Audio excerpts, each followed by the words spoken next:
आज हम बात करने वाले हैं born to build book by Jim Clifton and Sangeeta Bhardwaj बदल बुक के बारे में। आज के समय में हम एक अजीब दौर में जी रहे हैं। हर तरफ आइडियाज ही आइडियाज हैं। कोई कहता है मेरे पास $1 बिलियन आइडिया है। कोई कहता है अगर मुझे फंडिंग मिल जाए तो मैं रेवोल्यूशन ला दूं। और कोई सोशल मीडिया पर रोज नए स्टार्टअप कॉन्सेप्ट शेयर करता रहता है। ऐसा लगता है जैसे इनोवेशन की बाढ़ आ गई हो। लेकिन इसके बावजूद जमीन पर असली बदलाव बहुत कम दिखता है। यही वजह है कि ये बात समझना जरूरी हो जाती है कि इनोवेशन को हम शायद जरूरत से ज्यादा महत्व दे रहे हैं और बिल्डिंग को कम आंक रहे हैं। असल में आइडिया होना आसान है। दिमाग में कुछ सोच लेना, इमेजिनेशन करना, फ्यूचर का सपना देखना, ये सब बहुत एक्साइटिंग लगता है। आइडिया सोचते ही दिमाग में सक्सेस की तस्वीरें बनने लगती है। ऑफिस, टीम, पैसा, रिस्पेक्ट, इंटरव्यूज, सब कुछ।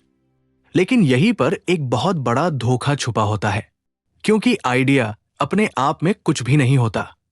आइडिया सिर्फ एक थॉट है और थॉट तब तक यूजलेस है जब तक वो रियल वर्ल्ड में किसी के काम ना आए। जब तक कोई इंसान उस आइडिया को पकड़कर उसे बिल्ड नहीं करता, तब तक उसकी कोई वैल्यू नहीं होती। आज की सबसे बड़ी प्रॉब्लम ये नहीं है कि हमारे पास आइडियाज नहीं है। प्रॉब्लम यह है कि हमारे पास बिल्डर्स की कमी है। बिल्डर वो इंसान होता है जो आइडिया को जमीन पर उतारता है, जो मेसी रियलिटी से डरता नहीं है, जो जानता है कि एग्जीक्यूशन ग्लैमरस नहीं होता, बोरिंग होता है, फ्रस्ट्रेटिंग होता है और कई बार पेनफुल भी होता है। बिल्डर रोज सुबह उठकर वही काम करता है, चाहे मूड हो या ना हो। वो प्रोडक्ट बनाता है, कस्टमर से बात करता है, फेलियर्स झेलता है और फिर भी रुके बिना आगे बढ़ता रहता है। अगर हम स्टार्टअप वर्ल्ड को देखें तो ज्यादातर लोग यही कहते मिलेंगे, आइडिया तो बढ़िया था, बस एग्जीक्यूशन में प्रॉब्लम आ गई। लेकिन सच ये है कि एग्जीक्यूशन ही सब कुछ है। आइडिया का काम सिर्फ डायरेक्शन देना होता है, रास्ता दिखाना होता है। लेकिन उस रास्ते पर चलना, गिरना, उठना और चलते रहना, यही बिल्डिंग है और यही सबसे कठिन काम है। इनोवेशन का एक डाउन साइड ये भी है कि लोग हमेशा नेक्स्ट बिग आइडिया के पीछे 2024 भागते रहते हैं। जैसे ही थोड़ी सी दिक्कत आई, मन में आता है शायद आइडिया ही गलत था। फिर नया आइडिया ढूंढना शुरू कर देते हैं। इस प्रोसेस में सालों निकल जाते हैं, लेकिन कुछ भी बिल्ड नहीं हो पाता। जबकि सच ये है कि ज्यादातर सक्सेसफुल कंपनीज का आइडिया बहुत सिंपल होता है। Amazon ने कुछ नया इन्वेंट नहीं किया था, उसने बस ऑनलाइन बुक्स बेचने का काम अच्छे से बिल्ड किया। गूगल ने इंटरनेट नहीं बनाया, उसने सर्च को बेहतर बनाया। जोमैटो ने खाना नहीं बनाया, उसने डिलीवरी सिस्टम बिल्ड किया। बिल्डर का फोकस हमेशा एक सवाल पर होता है, क्या मैं किसी रियल इंसान की रियल प्रॉब्लम सॉल्व कर रहा हूं? आइडिया कितनी स्मार्ट है या सेकेंडरी है, प्राइमरी यह है कि क्या कोई कस्टमर इसके लिए पैसे देगा। बिल्डर फैंसी में नहीं जीता, वो मार्केट की हार्श रियलिटी को एक्सेप्ट करता है। अगर कस्टमर मना करता है तो बिल्डर ईगो में नहीं जाता, बल्कि फीडबैक लेता है और प्रोडक्ट सुधारता है। बिल्डिंग का मतलब सिर्फ प्रोडक्ट बनाना नहीं होता, बिल्डिंग का मतलब सिस्टम बनाना होता है। प्रोसेस बनाना, हैबिट्स बनाना, डिसिप्लिन बनाना, रोज छोटे छोटे डिसीजंस लेना जो शायद बाहर से दिखते भी नहीं है। कोई अपलॉज नहीं मिलता, कोई इंस्टेंट रिवॉर्ड नहीं मिलता, लेकिन समय के साथ यही छोटे स्टेप्स एक स्ट्रांग फाउंडेशन बना देते हैं। आज सोशल मीडिया ने इनोवेशन को बहुत ग्लैमर्स बना दिया है। लोग सिर्फ सक्सेस स्टोरीज देखते हैं, ये आइडिया रातों रात $1 मिलियन बन गया जैसी बातें वायरल होती है। लेकिन कोई ये नहीं दिखाता कि उसके पीछे कितने सालों की मेहनत, रिजेक्शन, स्ट्रेस और सेल्फ डाउट छुपा होता है। बिल्डिंग हमेशा साइलेंट होता है, ये स्पॉटलाइट से दूर होता है। शायद इसी वजह से लोग इससे बचते हैं। बिल्डर बनने के लिए पेशेंस चाहिए, और पेशेंस आज सबसे रेयर क्वालिटी बन चुकी है। हम इंस्टेंट रिजल्ट्स चाहते हैं। अगर 1 महीने में ग्रोथ नहीं दिखी तो हम पैनिक करने लगते हैं। लेकिन रियल बिल्डिंग स्लो होती है, ये कंपाउंड इफेक्ट पर चलती है। आज किया गया काम शायद आज रिजल्ट ना दे, लेकिन 6 महीने या 1 साल बाद उसका असर दिखता है। बिल्डर ये समझता है और इसी भरोसे पर काम करता रहता है। एक और इंपॉर्टेंट बात यह है कि इनोवेशन अक्सर ईगो को फीड करती है, जबकि बिल्डिंग ईगो को तोड़ती है। आइडिया सोचते समय हम खुद को बहुत इंटेलिजेंट महसूस करते हैं, लेकिन बिल्डिंग के दौरान रियलिटी हमें बार बार हम्बल बनाती है। कस्टमर हमारी बात नहीं समझता, प्रोडक्ट क्रैश हो जाता है, टीम छोड़कर चली जाती है। ये सब चीजें हमें ग्राउंड पर लाती है। बिल्डर वही है जो इन सब के बावजूद सीखता है और आगे बढ़ता है। असल में इकॉनमी को आइडियाज नहीं चलाते, इकॉनमी को बिल्डर्स चलाते हैं। जॉब्स बिल्डर्स क्रिएट करते हैं, वैल्यू बिल्डर्स क्रिएट करते हैं, कस्टमर्स बिल्डर्स सर्व करते हैं। आइडिया सिर्फ स्पार्क होता है, लेकिन फायर तभी जलती है जब कोई उसे लगातार फ्यूल देता है, और ये फ्यूल डेली एफर्ट से आता है। अगर आप अपने आसपास देखें तो पाएंगे कि बहुत से लोग बहुत स्मार्ट आइडियाज रखते हैं, लेकिन उनकी जिंदगी में कोई बड़ा बदलाव नहीं आता। वही कुछ लोग एवरेज आइडियाज के साथ भी अच्छा कर लेते हैं, क्योंकि वे बिल्ड करना जानते हैं, वे कंसिस्टेंसी को समझते हैं, वे जानते हैं कि सक्सेस कोई इवेंट नहीं है, ये एक प्रोसेस है। बिल्डिंग का एक ब्यूटीफुल एस्पेक्ट ये भी है कि ये आपको इंटरनली स्ट्रांग बनाता है। जब आप कुछ बनाते हैं तो आपका कॉन्फिडेंस रियल होता है, ये बोरोड मोटिवेशन नहीं होता। आपको पता होता है कि आपने कुछ क्रिएट किया है, चाहे वो छोटा ही क्यों ना हो। ये फीलिंग इनोवेशन से नहीं, एग्जीक्यूशन से आती है। आज अगर कोई युवा कंफ्यूज्ड है कि उसे क्या करना चाहिए, तो शायद उसे नए आइडियाज ढूंढने की जगह ये सीखना चाहिए कि कैसे बिल्ड किया जाता है, कैसे प्रॉब्लम को समझा जाता है, कैसे सॉल्यूशन टेस्ट किया जाता है, कैसे फीडबैक लिया जाता है और कैसे लगातार इंप्रूव किया जाता है।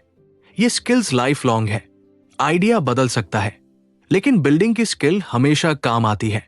इनोवेशन की दुनिया में एक और इल्यूजन ये है कि सब कुछ यूनिक होना चाहिए, जबकि रियलिटी ये है कि ज्यादातर चीजें पहले से एक्जिस्ट करती है। फर्क सिर्फ इतना होता है कि कोई उन्हें बेहतर तरीके से बिल्ड कर लेता है। बिल्डर ओरिजिनलिटी के प्रेशर में नहीं रहता, वो यूजफुलनेस पर फोकस करता है। जब कोई कहता है कि मेरे पास आइडिया नहीं है, तो असल में ये प्रॉब्लम नहीं है। प्रॉब्लम ये है कि वो बिल्ड करने से डरता है। बिल्ड करने में रिस्क है, फेलियर है, जजमेंट है। आइडिया सेफ होता है क्योंकि उसे टेस्ट नहीं किया गया, लेकिन बिल्डर आइडिया को एक्सपोज करता है दुनिया के सामने, और यही करज असली फर्क पैदा करती है। अंत में यही कहा जा सकता है कि इनोवेशन जरूरी है, लेकिन ओवररेटेड है। बिल्डिंग बोरिंग लग सकता है, लेकिन अंडररेटेड है। वर्ल्ड को और आइडियाज की नहीं, और बिल्डर्स की जरूरत है। ऐसे लोग जो सोचने से ज्यादा करने में विश्वास रखते हो, जो ड्रीम देखने के साथ साथ ग्राउंड पर पसीना बहाने को भी तैयार हो। अगर आप कुछ मीनिंगफुल करना चाहते हैं, तो अगली बार जब कोई नया आइडिया आए, तो खुद से ये मत पूछिए कि ये कितना यूनिक है, बल्कि ये पूछिए कि क्या मैं इसे बिल्ड करने के लिए अगले 5 साल दे सकता हूं। अगर जवाब आए तो आप सही रास्ते पर हैं, क्योंकि आखिर में याद वही रहता है जिसने बिल्ड किया, जिसने सिर्फ सोचा था उसे नहीं। जब हम किसी सक्सेसफुल बिजनेस, स्टार्टअप या बड़े क्रिएटर को देखते हैं, तो अक्सर कहते हैं कि ये तो बहुत इंटेलिजेंट है, इसमें लीडरशिप क्वालिटी है या इसका आईक्यू हाई होगा। लेकिन सच ये है कि सिर्फ आईक्यू या किताबों की समझ से कोई बड़ा बिल्डर नहीं बनता। बिल्डर बनने के लिए कुछ अलग तरह की क्वालिटी चाहिए होती है, जिन्हें इस किताब में BP10 फ्रेमवर्क कहा गया है। BP10 मतलब बिल्डर प्रोफाइल 10, यानी ऐसी 10 टैलेंट्स जो ज्यादातर सक्सेसफुल बिल्डर्स में कॉमन होती है। ये टैलेंट्स कोई जम से मिली सुपर पावर नहीं है, बल्कि डेवलप की जा सकने वाली एबिलिटीज है। सबसे पहली क्वालिटी है कॉन्फिडेंस। लेकिन यहां कॉन्फिडेंस का मतलब ओवर कॉन्फिडेंस या फेक कॉन्फिडेंस नहीं है। यहां बात है एक्यूरेट सेल्फ बिलीफ की, यानी आपको अपने स्ट्रेंथ्स और वीकनेसेस दोनों का साफ अंदाजा हो। बिल्डर जानता है कि वो क्या कर सकता है और क्या नहीं। वो ना खुद को भगवान समझता है, ना खुद को बेकार। ये बैलेंस्ड कॉन्फिडेंस उसे डिसीजंस लेने में मदद करता है। जब मार्केट में अनसर्टेनिटी होती है, तब यही कॉन्फिडेंस बिल्डर को फ्रीज नहीं होने देता। दूसरी इंपॉर्टेंट क्वालिटी है डेलीगेटर बनना। शुरुआत में ऑलमोस्ट हर बिल्डर ये गलती करता है कि सब कुछ मैं ही करूंगा। लेकिन जल्दी ही रियलिटी सामने आ जाती है कि अकेला इंसान सब कुछ नहीं संभाल सकता। बिल्डर समझता है कि उसका काम हर काम करना नहीं, बल्कि सही काम सही इंसान से करवाना है। डेलीगेशन ईगो को साइड में रखकर की जाती है। जब बिल्डर दूसरों पर भरोसा करना सीखता है, तभी स्केल पॉसिबल होता है। तीसरी क्वालिटी है डिटर्मिनेशन। ये क्वालिटी तब सामने आती है जब चीजें प्लान के हिसाब से नहीं चलती। मार्केट रिजेक्ट कर देती है, प्रोडक्ट फेल हो जाता है, पैसा खत्म होने लगता है। यहीं पर ज्यादातर लोग क्विट कर देते हैं। बिल्डर डिटर्मिनेशन के साथ खड़ा रहता है। इसका मतलब ये नहीं कि वो स्टबर होता है, बल्कि इसका मतलब है कि वो रास्ता बदल सकता है, लेकिन गोल नहीं छोड़ता। चौथी टैलेंट है डिसरप्टर माइंडसेट। बिल्डर सिर्फ एग्जिस्टिंग रूल्स फॉलो नहीं करता, वो सवाल पूछता है, ऐसा ही क्यों? डिसरप्टर क्रिएटिविटी से भरा होता है। वो चीजों को अलग एंगल से देखता है। जरूरी नहीं कि वो पूरी इंडस्ट्री को तोड़ दे। कभी कभी छोटा सा इंप्रूवमेंट भी डिसरप्शन बन जाता है। बिल्डर इनोवेशन से ज्यादा यूजफुलनेस पर फोकस करता है। पांचवी क्वालिटी है इंडिपेंडेंस। बिल्डर के अंदर अपने डेस्टिनी को खुद कंट्रोल करने की स्ट्रांग डिजायर होती है। उसे सिर्फ सैलरी या टाइटल से सेटिस्फेक्शन नहीं मिलता। वो चाहता है कि उसके डिसीजंस का डायरेक्ट इंपैक्ट उसकी लाइफ पर पड़े। इंडिपेंडेंस का मतलब अकेले रहना नहीं है, बल्कि ओनरशिप लेना है, अपने एक्शंस का, अपने फेलियर्स का और अपनी सक्सेस का। छठी क्वालिटी है नॉलेज की भूख। बिल्डर कभी ये नहीं सोचता कि मुझे सब आता है। वो लगातार सीखता रहता है। बुक्स, पॉडकास्ट, मेंटोर्स, फेलियर्स सब कुछ उसके लिए लर्निंग सोर्स होते हैं। नॉलेज सिर्फ टेक्निकल नहीं होती। मार्केट की समझ, लोगों की साइकोलॉजी और टाइमिंग की अंडरस्टैंडिंग भी नॉलेज का हिस्सा है। सातवीं टैलेंट है प्रॉफिटेबिलिटी पर फोकस। बहुत लोग पैशन और पर्पस की बात करते हैं, जो जरूरी है, लेकिन बिल्डर जानता है कि अगर बिजनेस पैसा नहीं कमा रहा तो वो टिक नहीं पाएगा। बिल्डर इमोशंस में बहकर डिसीजंस नहीं लेता। वो नंबर्स को रिस्पेक्ट करता है। रेवेन्यू, कॉस्ट, मार्जिन, ये सब बोरिंग लग सकते हैं, लेकिन बिल्डर इन्हें गंभीरता से लेता है। आठवीं क्वालिटी है रिलेशनशिप बिल्डिंग। बिल्डर अकेले ग्रो नहीं करता। उसे कस्टमर्स, पार्टनर्स, टीम और मेंटर्स सबके साथ स्ट्रांग रिलेशनशिप्स बनाने होते हैं। Social capital long term asset होता है। बिल्डर शॉर्ट टर्म फायदा देखकर रिलेशनशिप खराब नहीं करता। उसे पता है कि ट्रस्ट बिल्ड होने में टाइम लगता है, लेकिन टूटने में सेकंड्स। नौवीं टैलेंट है रिस्क को इमोशनली हैंडल करने की एबिलिटी। रिस्क से मतलब गैम्बलिंग नहीं है। बिल्डर कैलकुलेटेड रिस्क लेता है, लेकिन उससे भी ज्यादा जरूरी है अनसर्टेनिटी को इमोशनली टॉलरेट करना। फ्यूचर क्लियर नहीं होता, इनकम अनस्टेबल होती है, प्रेशर हाई होता है। बिल्डर एजाइटी के बावजूद एक्शन लेता है। यही इमोशन रेलियंस उसे दूसरों से अलग बनाती है। 10वीं और आखिरी क्वालिटी है सेलिंग। बहुत लोग सेलिंग वर्ड से अनकंफर्टेबल होते हैं, लेकिन सच ये है कि अगर आप सेल नहीं कर सकते तो आप बिल्ड नहीं कर सकते। सेलिंग सिर्फ प्रोडक्ट बेचने तक सीमित नहीं है। सेलिंग है अपने आइडिया को एक्सप्लेन करना, टीम को कन्विंस करना, इन्वेस्टर को पिच करना और कस्टमर को वैल्यू समझाना। बिल्डर मैनिपुलेशन नहीं करता, बल्कि क्लैरिटी के साथ कम्युनिकेट करता है। BP10 फ्रेमवर्क की सबसे खास बात यह है कि ये क्वालिटीज अलग अलग दिखती है, लेकिन रियल लाइफ में ये एक दूसरे से जुड़ी होती है। कॉन्फिडेंस के बिना सेलिंग मुश्किल है। डेलीगेशन के बिना स्केलेबिलिटी नहीं आती। डिटर्मिनेशन के बिना रिस्क लेना इम्पॉसिबल है। बिल्डर इन सभी टैलेंट्स का मिक्स होता है। अच्छी बात यह है कि BP10 कोई फिक्स पर्सनालिटी नहीं है। आप आज इन क्वालिटीज में वीक हो सकते हैं, लेकिन प्रैक्टिस से स्ट्रांग बन सकते हैं। बिल्डर बनना कोई ओवरनाइट प्रोसेस नहीं है। ये डेली चॉइसेस, हैबिट्स और माइंडसेट से बनता है। आज अगर कोई व्यक्ति कहता है कि मेरे पास आइडिया है, लेकिन मैं एग्जीक्यूट नहीं कर पा रहा, तो शायद उसे आइडिया से ज्यादा भी P10 पर काम करने की जरूरत है। बिल्डर प्रोफाइल स्ट्रांग होगी तो आइडिया एवरेज होने के बावजूद भी रिजल्ट आएगा। असल में दुनिया को ऐसे लोगों की जरूरत है जो सिर्फ सोचते नहीं बल्कि बनाते हैं। BP10 फ्रेमवर्क हमें ये याद दिलाता है कि सक्सेस लूक या टैलेंट का खेल नहीं है, बल्कि बिल्ड करने की स्किल्स का रिजल्ट है। और ये स्किल्स हर कोई सीख सकता है अगर वो सच में बिल्डर बनना चाहता है। इसलिए अगली बार जब आप किसी सक्सेसफुल इंसान को देखें तो ये मत सोचिए कि वह लकी था या जीनियस था। ये सोचिए कि उसने अपने अंदर BP10 की कितनी क्वालिटीज डेवलप की होंगी, और यही सोच आपको इंस्पिरेशन नहीं डायरेक्शन देगी। जब भी हम किसी बिजनेस या स्टार्टअप की फेलियर स्टोरी सुनते हैं तो अक्सर कारण बताया जाता है। फंडिंग नहीं मिली, आइडिया गलत था, टाइमिंग सही नहीं थी। लेकिन बहुत कम लोग ये बात समझते हैं कि असली कारण अक्सर ये होता है कि बिल्डर खुद को सही तरीके से नहीं जानता था।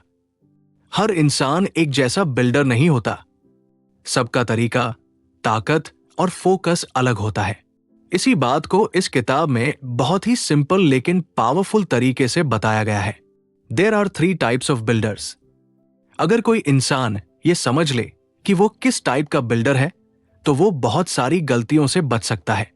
सबसे पहला टाइप है रेन मेकर। रेन मेकर वो बिल्डर होता है जिसे सेल्स, रेवेन्यू और ग्रोथ से एनर्जी मिलती है। उसे लोगों से बात करना अच्छा लगता है। वो नेचुरली ऑप्टिमिस्टिक होता है और हर सिचुएशन में अपॉर्चुनिटी देखता है। रेन मेकर किसी भी प्रोडक्ट या सर्विस को बेच सकता है क्योंकि उसे लोगों की साइकोलॉजी समझ में आती है। वो जानता है कि सामने वाले को क्या चाहिए और कैसे समझाना है। ऐसे लोग पिच करना, डील क्लोज करना, नेटवर्किंग करना बहुत अच्छे से जानते हैं। रेन मेकर का सबसे बड़ा स्ट्रेंथ यही होता है कि वो बिजनेस में पैसा लाता है। स्टार्टअप की दुनिया में एक हार्श ट्रुथ है, अगर पैसा नहीं आ रहा तो बाकी सब बातें मीनिंगलेस हो जाती है। रेन मेकर इस बात को अच्छे से समझता है। वो ग्रोथ के पीछे भागता है, नए कस्टमर्स लाता है, पार्टनरशिप्स करता है और मार्केट में एक्साइटमेंट क्रिएट करता है। कई बार तो आइडिया एवरेज होता है, लेकिन रेन मेकर उसे इतना अच्छे से प्रेजेंट करता है कि लोग खरीद लेते हैं। लेकिन रेन मेकर की वीकनेस भी होती है। कई बार वो प्रोसेस और स्ट्रक्चर को इग्नोर कर देता है। उसे जल्दी रिजल्ट चाहिए होता है, इसलिए वो ओवर प्रॉमिस कर सकता है। टीम को संभालना, सिस्टम्स बनाना और ऑपरेशंस को स्मूथ रखना उसे बोरिंग लगता है। अगर रेन मेकर अकेले सब कुछ संभालने लगे तो केओस हो सकता है। इसलिए रेन मेकर को जरूरत होती है बैलेंस की। दूसरा टाइप है कंडक्टर। कंडक्टर वो इंसान होता है जो मैनेजमेंट, ऑपरेशंस और टीम कोऑर्डिनेशन में एक्सपर्ट होता है। जैसे ऑर्केस्ट्रा में कंडक्टर सबको साथ लेकर चलता है, वैसे ही बिजनेस में कंडक्टर एश्योर करता है कि हर कोई सही समय पर सही काम करे। कंडक्टर का फोकस होता है प्रोसेस, डिसिप्लिन और कंसिस्टेंसी पर। उसे ये देखना पसंद है कि सिस्टम स्मूथ चल रहा है या नहीं। कंडक्टर अक्सर स्पॉटलाइट में नहीं होता, लेकिन उसके बिना ऑर्गेनाइजेशन टिक नहीं पाती। वो डेडलाइन सेट करता है, रोल्स क्लियर करता है, कॉन्फ्लिक्ट्स हैंडल करता है और कल्चर बिल्ड करता है। जब रेन मेकर मार्केट में डील्स कर रहा होता है और एक्सपर्ट प्रोडक्ट बना रहा होता है, तब कंडक्टर अंदर से बिजनेस को स्टेबल बनाए रखता है। वही सुनिश्चित करता है कि ट्रेन टाइम पर चले। कंडक्टर की सबसे बड़ी ताकत रिलायबिलिटी होती है। लोग उस पर भरोसा करते हैं। टीम को पता होता है कि अगर कुछ गड़बड़ हुई तो कंडक्टर संभाल लेगा। लेकिन कंडक्टर की चैलेंज ये होती है कि कभी कभी वो रिस्क लेने से डरता है। उसे स्टेबिलिटी पसंद होती है, इसलिए वो ग्रोथ के अग्रेसिव फैसलों से अनकंफर्टेबल हो सकता है। अगर सिर्फ कंडक्टर ही बिजनेस चला रहा हो तो बिजनेस सेफ तो रहेगा, लेकिन स्लो हो सकता है। तीसरा टाइप है एक्सपर्ट। एक्सपर्ट वो बिल्डर होता है जिसे प्रोडक्ट, रिसर्च और क्वालिटी से प्यार होता है। उसे बेस्ट प्रोडक्ट बनाना है। वो डिटेल्स में जाता है, परफेक्शन चाहता है और कॉम्प्रोमाइज से बचता है। एक्सपर्ट कोडिंग में, डिजाइन में, इंजीनियरिंग में या किसी स्पेशलाइज्ड स्किल में बहुत स्ट्रांग होता है। अगर एक्सपर्ट कोई चीज बनाता है तो वो टेक्निकली स्ट्रांग होती है। एक्सपर्ट का प्रॉब्लम ये होता है कि वो अक्सर सेलिंग और मार्केटिंग को अंडर एस्टिमेट करता है। उसे लगता है कि अगर प्रोडक्ट अच्छा होगा तो अपने आप बिक जाएगा, लेकिन रियल वर्ल्ड ऐसा नहीं होता। मार्केट नॉइजी है, कंपटीशन ज्यादा है, बेस्ट प्रोडक्ट भी फेल हो सकता है अगर उसे सही तरीके से सेल ना किया जाए। एक्सपर्ट अकेले काम करना पसंद करता है और लोगों से बात करने में अनकंफर्टेबल हो सकता है। एक्सपर्ट की स्ट्रेंथ डेप्थ होती है। वो सरफेस लेवल नहीं सोचता, वो लॉन्ग टर्म क्वालिटी पर फोकस करता है। लेकिन अगर एक्सपर्ट अकेले बिजनेस चलाए तो ग्रोथ स्लो हो सकती है या प्रोडक्ट दुनिया तक पहुंच ही नहीं पाता। इसलिए एक्सपर्ट को रेन मेकर या कंडक्टर जैसे लोगों की जरूरत होती है। इस फ्रेमवर्क की सबसे इंपॉर्टेंट बात यह है कि कोई भी टाइप गलत नहीं है। प्रॉब्लम तब होती है जब कोई बिल्डर सोचता है कि उसे तीनों रोल्स खुद निभाने होंगे। रियलिटी यह है कि हर इंसान नेचुरली एक या दो रोल्स में ही अच्छा होता है। सक्सेसफुल कंपनीज वही होती है जहां ये तीनों टाइप्स एक दूसरे को कॉम्प्लीमेंट करते हैं। बहुत बार स्टार्टअप इसलिए फेल हो जाते हैं क्योंकि तीन एक्सपर्ट्स मिलकर कंपनी शुरू कर लेते हैं। प्रोडक्ट अमेजिंग होता है लेकिन सेल्स नहीं होती, या फिर तीन रेन मेकर्स मिल जाते हैं, रेवेन्यू तो आ जाता है लेकिन ऑपरेशंस टूट जाते हैं, या फिर सिर्फ कंडक्टर्स होते हैं। सिस्टम परफेक्ट होता है लेकिन ग्रोथ नहीं होती। खुद को समझना यहां सबसे जरूरी है। अगर आप रेन मेकर हैं तो आपको यह एक्सेप्ट करना होगा कि आपको प्रोसेस और स्ट्रक्चर के लिए हेल्प चाहिए। अगर आप कंडक्टर हैं तो आपको ग्रोथ ओरिएंटेड लोगों के साथ काम करना होगा। और अगर आप एक्सपर्ट हैं तो आपको सेलिंग और रिलेशनशिप बिल्डिंग को सीखना होगा या सही पार्टनर ढूंढना होगा। यह फ्रेमवर्क हमें ईगो से बाहर निकलने में मदद करता है। बहुत लोग ये मानने को तैयार नहीं होते कि मुझे ये काम नहीं आता। लेकिन बिल्डर बनने का मतलब ये नहीं है कि आप सब कुछ कर सकते हैं। बिल्डर बनने का मतलब है ये जानना कि आपको क्या आता है और बाकी के लिए सही लोगों को साथ लेना। जब आप अपने बिल्डर टाइप को पहचान लेते हैं तो डिसीजंस लेना आसान हो जाता है। आप अनरियलिस्टिक एक्सपेक्टेशंस नहीं रखते। आप अपने स्ट्रेंथ्स पर काम करते हैं और वीकनेसेस को मैनेज करते हैं। यही क्लैरिटी आपको फेलियर से बचाती है। असल में सक्सेसफुल बिजनेस एक अकेले हीरो की कहानी नहीं होता। ये डिफरेंट टैलेंट्स के कोलैबोरेशन की कहानी होती है। रेनमेकर फायर लाता है, एक्सपर्ट प्रोडक्ट बनाता है और कंडक्टर उसे टिकाऊ बनाता है। तीनों मिलकर ही कुछ बड़ा क्रिएट करते हैं। इसलिए अगर आप कुछ बिल्ड करना चाहते हैं तो पहले ये समझिए कि आप कौन से बिल्डर हैं। खुद को बदलने की कोशिश करने से पहले खुद को समझना ज्यादा जरूरी है, क्योंकि जब इंसान अपने नेचुरल रोल में काम करता है तभी वो कंसिस्टेंट रह पाता है और लॉन्ग टर्म सक्सेस अचीव कर पाता है। हम बचपन से एक ही बात सुनते आए हैं, अपनी कमजोरियां सुधारो। स्कूल में अगर मैथ्स वीक है तो एक्स्ट्रा ट्यूशन, अगर बोलने में डर लगता है तो कहा जाता है कॉन्फिडेंस बढ़ाओ, अगर मैनेजमेंट नहीं आता तो कहा जाता है सीखो। धीरे धीरे ये बिलीफ हमारे दिमाग में बैठ जाता है कि सक्सेसफुल बनने के लिए हमें ऑलराउंडर बनना पड़ेगा। लेकिन रियल वर्ल्ड, खासकर बिजनेस और बिल्डिंग की दुनिया में ये सोच अक्सर उल्टी पड़ जाती है। यही वजह है कि इस किताब में एक बहुत अलग लेकिन पावरफुल बात कही गई है। Stop trying to fix your weakness. Gallup की स्ट्रेंथ्स बेस्ट फिलॉसफी कहती है कि इंसान की एनर्जी सीमित होती है। आप हर चीज में एवरेज बन सकते हैं लेकिन कुछ ही चीजों में ट्रूली ग्रेट बन सकते हैं। बिल्डर की जर्नी में यह समझ बहुत जरूरी है। अगर आप अपनी ताकत को छोड़कर अपनी कमजोरी सुधारने में ज्यादा टाइम और एफर्ट लगा रहे हैं तो आप अपनी नेचुरल पोटेंशियल को वेस्ट कर रहे हैं। मान लीजिए आप एक नेचुरल रेन मेकर हैं। आपको लोगों से बात करना पसंद है। सेल्स आपके लिए खेल जैसा है। आप डील क्लोज कर लेते हैं। ऑप्टिमिज्म आपकी पहचान है। लेकिन ऑपरेशंस, प्रोसेस और सिस्टम आपको बोरिंग लगते हैं। अब ट्रेडिशनल एडवाइस यही होगी कि ऑपरेशंस भी सीखो तभी कंप्लीट एंटरप्रेन्योर बनोगे। लेकिन ये एडवाइस सुनने में अच्छी लगती है, प्रैक्टिकल नहीं होती। क्योंकि जब आप ऑपरेशन सीखने बैठते हैं तो ना आपको मजा आता है ना आप उसमें एक्सीलेंट बन पाते हैं। नतीजा ये होता है कि आप सेल्स पर भी पूरा फोकस नहीं कर पाते और ऑपरेशंस में भी एवरेज रह जाते हैं। इस फिलॉसफी का मतलब ये नहीं है कि आप अपनी वीकनेस को कंप्लीटली इग्नोर कर दें। इसका मतलब यह है कि आप उन्हें अपने प्राइमरी फोकस ना बनाएं। बिल्डर बनने के लिए आपको वर्ल्ड क्लास स्ट्रेंथ चाहिए, नॉट बैलेंस मीडियक। वीकनेस को मैनेज किया जाता है, स्ट्रेंथ को मैक्सिमाइज किया जाता है। बहुत से लोग अपनी वीकनेसेस को इसलिए सुधारना चाहते हैं क्योंकि उन्हें इनसिक्योरिटी होती है। उन्हें लगता है कि लोग क्या कहेंगे, इसे तो ये नहीं आता। लेकिन बिल्डर ईगो से नहीं, रिजल्ट से जज होता है। मार्केट ये नहीं पूछती कि आपको अकाउंटिंग आती है या नहीं। मार्केट ये देखती है कि वैल्यू क्रिएट हो रही है या नहीं। यहां पार्टनरशिप का कॉन्सेप्ट बहुत पावरफुल बन जाता है। अगर आप रेन मेकर हैं तो आपके लिए सबसे स्मार्ट मूव यह होगा कि आप एक स्ट्रांग कंडक्टर के साथ पार्टनर बने। कोई ऐसा इंसान जिसे प्रोसेस ऑपरेशंस और टीम मैनेजमेंट नेचुरली आता हो। आप सेल्स और ग्रोथ पर फोकस करें, वो सिस्टम और स्टेबिलिटी पर। दोनों अपनी अपनी स्ट्रेंथ्स में काम करेंगे और कंबाइंड रिजल्ट कहीं ज्यादा पावरफुल होगा। यही बात एक्सपर्ट बिल्डर्स पर भी लागू होती है।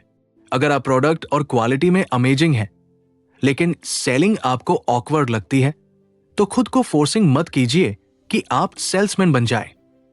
सेलिंग सीखना यूजफुल हो सकता है, लेकिन उसे अपनी कोर आइडेंटिटी बनाने की जरूरत नहीं है। बेहतर है कि आप किसी ऐसे इंसान को साथ लें जो सेलिंग में स्ट्रांग हो और आप प्रोडक्ट को वर्ल्ड क्लास बनाने पर ध्यान दें। स्ट्रेंथ्स बेस्ट अप्रोच का सबसे बड़ा फायदा यह है कि यह बर्न आउट से बचाता है। जब आप वही काम करते हैं जिसमें आप नेचुरली अच्छे हैं, तो एनर्जी मिलती है। टाइम कैसे निकल जाता है पता ही नहीं चलता। लेकिन जब आप अपनी वीकनेस पर काम करते हैं तो हर दिन भारी लगता है। धीरे धीरे फ्रस्ट्रेशन बढ़ती है और मोटिवेशन खत्म हो जाता है। हम अक्सर ये गलती करते हैं कि किसी सक्सेसफुल इंसान को देखकर सोचते हैं कि इसे सब आता है। लेकिन अंदर की सच्चाई ये होती है कि सक्सेसफुल लोग अपनी वीकनेसेस को आउटसोर्स कर चुके होते हैं। किसी ने टीम बना ली होती है, किसी ने पार्टनर, किसी ने सिस्टम। बाहर से देखने में लगता है कि वो ओन एल राउंडर है, लेकिन असल में वो स्मार्ट डेलीगेटर होता है। ये फिलॉसफी स्कूल सिस्टम के बिल्कुल विपरीत है। स्कूल हमें वीक सब्जेक्ट सुधारना सिखाता है, लेकिन बिजनेस हमें स्ट्रांग स्किल्स लेवरेज करना सिखाता है। बिल्डर का काम खुद को इंप्रूव करना है, लेकिन इंप्रूव करने का मतलब ये नहीं कि हर कमी को भर दिया जाए। इंप्रूव करने का मतलब यह है कि जो आपकी नेचुरल टैलेंट है उसे इतना शार्पन कर दिया जाए कि वो आपकी पहचान बन जाए। एक और कॉमन ट्रैप यह है कि लोग सोचते हैं जब तक मैं परफेक्ट नहीं बन जाऊं तब तक स्टार्ट नहीं करूंगा। यह परफेक्शनिज्म अक्सर वीकनेस फिक्सिंग से आता है। बिल्डर परफेक्ट नहीं होता, बिल्डर एडप्टिव होता है। वो जानता है कि टीम के साथ मिलकर परफेक्शन क्रिएट होती है, अकेले नहीं। ये अप्रोच ट्रस्ट भी सिखाती है। जब आप मान लेते हैं कि आपको कुछ नहीं आता और उसके लिए दूसरों पर डिपेंड करते हैं, तो ईगो टूटता है। लेकिन इसी ईगो टूटने से कोलैबोरेशन शुरू होता है। स्ट्रांग बिजनेसेस हमेशा स्ट्रांग पार्टनरशिप से बनते हैं। इसका मतलब यह भी है कि आपको खुद के साथ ऑनेस्ट होना पड़ेगा। खुद से यह पूछना पड़ेगा कि मैं किस काम में नेचुरली अच्छा हूं, और फिर करज के साथ यह एक्सेप्ट करना पड़ेगा कि यह काम मुझसे नहीं होगा। यह एक्सेप्टेंस वीकनेस नहीं, मैच्योरिटी है। जब आप अपनी स्ट्रेंथ्स पर फोकस करते हैं तो क्लैरिटी आती है, डिसीजन मेकिंग आसान हो जाती है। आपको पता होता है कि आपको कहां टाइम इन्वेस्ट करना है और कहां नहीं। लाइफ भी सिंपल हो जाती है क्योंकि आप खुद से फाइट नहीं कर रहे होते। इस फिलॉसफी का एक और फायदा यह है कि लर्निंग भी टारगेटेड हो जाती है। आप वही चीजें सीखते हैं जो आपकी स्ट्रेंथ्स को और पावरफुल बनाती है। रैंडम स्किल्स कलेक्ट करने की जगह आप डेप्थ बिल्ड करते हैं। यही डेप्थ आपको कॉम्पिटिटिव एडवांटेज देती है। अंत में यह समझना बहुत जरूरी है कि दुनिया को परफेक्ट लोग नहीं चाहिए, दुनिया को इफेक्टिव लोग चाहिए। बिल्डर का काम खुद को कंप्लीट बनाना नहीं, बल्कि रिजल्ट डिलीवर करना है। अगर रिजल्ट आ रहा है तो आपकी वीकनेसेस इररिलेवेंट हो जाती है। इसलिए अगली बार जब कोई कहे कि अपनी वीकनेसेस सुधारो, तो खुद से एक सवाल पूछिए, क्या ये मेरी स्ट्रेंथ को और स्ट्रांग बनाएगा या मुझे एवरेज बना देगा? अगर जवाब दूसरा है तो रुक जाइए। अपने नेचुरल टैलेंट को पहचानिए, उसे पूरी ताकत से यूज कीजिए और बाकी के लिए सही लोगों को साथ जोड़िए। यही स्मार्ट बिल्डिंग है और यही लॉन्ग टर्म सक्सेस का रास्ता है। आज के समय में एंटरप्रेन्योर शब्द बहुत फैशनेबल हो गया है। कोई नौकरी छोड़ दे तो एंटरप्रेन्योर, कोई ऑनलाइन पेज शुरू कर दे तो एंटरप्रेन्योर, और कोई छोटा सा बिजनेस खोल ले तो भी खुद को एंटरप्रेन्योर कहलाने लगता है। सोशल मीडिया पर तो ये लेबल इतना पॉपुलर हो चुका है कि कई लोग इसे अपनी आइडेंटिटी बना लेते हैं। लेकिन यही लेबल अक्सर लोगों को कंफ्यूज भी कर देता है। इस किताब में बहुत साफ तरीके से कहा गया है कि एंटरप्रेन्योर और बिल्डर एक ही चीज नहीं है। एंटरप्रेन्योर एक रोल या जॉब डिस्क्रिप्शन हो सकता है, लेकिन बिल्डर एक माइंडसेट और साइकोलॉजिकल मेकअप होता है। एंटरप्रेन्योर का मतलब बस इतना है कि आपने कोई बिजनेस शुरू किया है, आपने नौकरी नहीं की, खुद का काम शुरू किया, इसलिए आप एंटरप्रेन्योर कहलाए। लेकिन बिल्डर होना इससे कहीं ज्यादा डीप कॉन्सेप्ट है। बिल्डर वो इंसान होता है जो सिर्फ बिजनेस शुरू नहीं करता, बल्कि उसे ग्रो करने की इंटरनल ड्राइव रखता है। बिल्डर को सिर्फ चल रहा है सेटिस्फैक्शन नहीं मिलता, उसे स्केल चाहिए, इंपैक्ट चाहिए और कुछ बड़ा बनाने की बेचैनी चाहिए। बहुत से लोग बिजनेस इसलिए शुरू करते हैं क्योंकि वह फ्रीडम चाहते हैं। उन्हें बॉस पसंद नहीं, फिक्स टाइमिंग पसंद नहीं और खुद का डिसीजन लेने का मजा चाहिए। ये सब एंटरप्रेन्योर बनने के वैलिड रीजंस हैं, लेकिन ये रीजंस बिल्डर डीएनए की गारंटी नहीं देते। बिल्डर बनने के लिए सिर्फ फ्रीडम की चाह नहीं, ग्रोथ की भूख भी होनी चाहिए। एंटरप्रेन्योर अक्सर स्टेबिलिटी चाहता है। वो चाहता है कि बिजनेस इतना चल जाए कि खर्च निकल जाए, लाइफस्टाइल आरामदायक हो जाए और लाइफ पीसफुल रहे। इसमें कुछ भी गलत नहीं है, लेकिन बिल्डर इससे आगे सोचता है। बिल्डर पूछता है अब नेक्स्ट लेवल क्या है। वो कंफर्ट जोन में ज्यादा देर नहीं रुक पाता। अगर सब ठीक चल रहा हो तब भी उसके दिमाग में इंप्रूवमेंट और एक्सपेंशन की बातें चलती रहती है।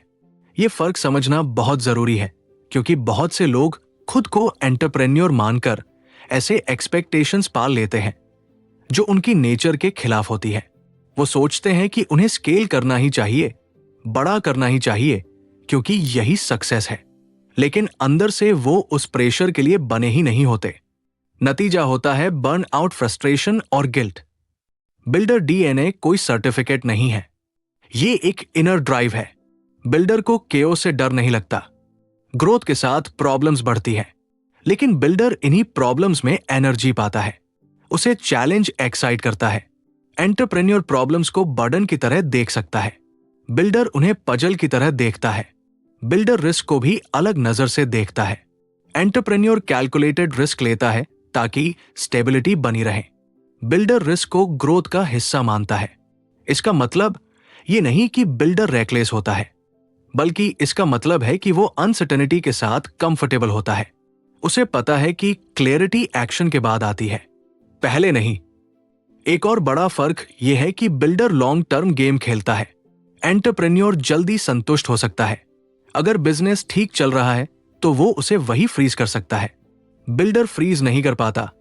उसके लिए बिजनेस एक लिविंग थिंग होता है, जिसे ग्रो करना ही उसकी नेचर बन जाती है। यहां एक इंपॉर्टेंट बात समझनी चाहिए, बिल्डर होना जरूरी नहीं कि आप खुद का बिजनेस ही चलाएं। बिल्डर डीएनए वाले लोग कॉर्पोरेट वर्ल्ड में भी मिल जाते हैं। वो बड़े ऑर्गेनाइजेशंस के अंदर नए सिस्टम्स बनाते हैं, टीम्स ग्रो करते हैं और इनोवेशन लाते हैं। उनका जॉब टाइटल एंटरप्रेन्योर नहीं होता, लेकिन उनका माइंडसेट बिल्डर का होता है। और दूसरी तरफ बहुत से एंटरप्रेन्योर ऐसे होते हैं जो टेक्निकली बिजनेस ओनर्स होते हैं, लेकिन बिल्डर नहीं होते। वो सिर्फ मैनेज कर रहे होते हैं, बिल्ड नहीं कर रहे होते। वो मेंटेनेंस मोड में जी रहे होते हैं। फिर भी समाज उन्हें एंटरप्रेन्योर कहता है, जिससे और कंफ्यूजन पैदा होता है। इस किताब का मेन मैसेज यही है कि लेबल से ज्यादा सेल्फ अवेयरनेस जरूरी है। खुद से ये पूछना जरूरी है कि क्या आपको सच में बिल्ड करना अच्छा लगता है, या आप सिर्फ फ्रीडम और सिक्योरिटी चाहते हैं। दोनों ही चॉइसेस वैलिड है, लेकिन दोनों के रास्ते अलग हैं। बिल्डर डीएनए वाले लोग अक्सर बेचैन होते हैं। उन्हें लगता है कि अभी बहुत कुछ करना बाकी है। वो सीखते रहते हैं, एक्सपेरिमेंट करते रहते हैं और खुद को अनकंफर्टेबल सिचुएशंस में डालते रहते हैं। एंटरप्रेन्योर आराम ढूंढ सकता है, बिल्डर ग्रोथ ढूंढता है। सोशल मीडिया ने इस कंफ्यूजन को और बढ़ा दिया है। यहां एंटरप्रेन्योरशिप को ग्लैमर के साथ दिखाया जाता है, लैपटॉप्स, ट्रैवल, कॉफी शॉप्स। लेकिन बिल्डिंग का रियलिटी अलग होता है। Long hours, tough decisions, people problems और कांस्टेंट अनसर्टेनिटी। बिल्डर इस रियलिटी को एक्सेप्ट करता है, एंटरप्रेन्योर इससे बचने की कोशिश कर सकता है। ये डिस्टिंक्शन इसलिए भी जरूरी है क्योंकि रॉन्ग एक्सपेक्टेशन से रॉन्ग डिसीजंस होते हैं। अगर आपके अंदर बिल्डर डीएनए नहीं है और फिर भी आप खुद को फोर्स कर रहे हैं कि मुझे बड़ा बनाना है, तो आप खुद को अननेसेसरी पेन दे रहे हैं। और अगर आपके अंदर बिल्डर डीएनए है लेकिन आप सिर्फ एंटरप्रेन्योर लेबल में खुश बैठे हैं, तो आप अपनी पोटेंशियल को वेस्ट कर रहे हैं। बिल्डर बनने का मतलब ये नहीं कि आप छोटे से शुरू करने को गलत मानते हैं। बिल्डर भी स्मॉल से स्टार्ट करता है। फर्क सिर्फ इतना है कि वो स्मॉल को फाइनल डेस्टिनेशन नहीं मानता, वो उसे स्टार्टिंग पॉइंट मानता है।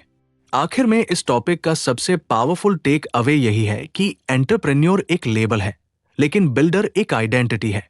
लेबल सोसाइटी देती है, आइडेंटिटी अंदर से आती है। जॉब टाइटल बदल सकता है, लेकिन बिल्डर डीएनए नहीं बदलता।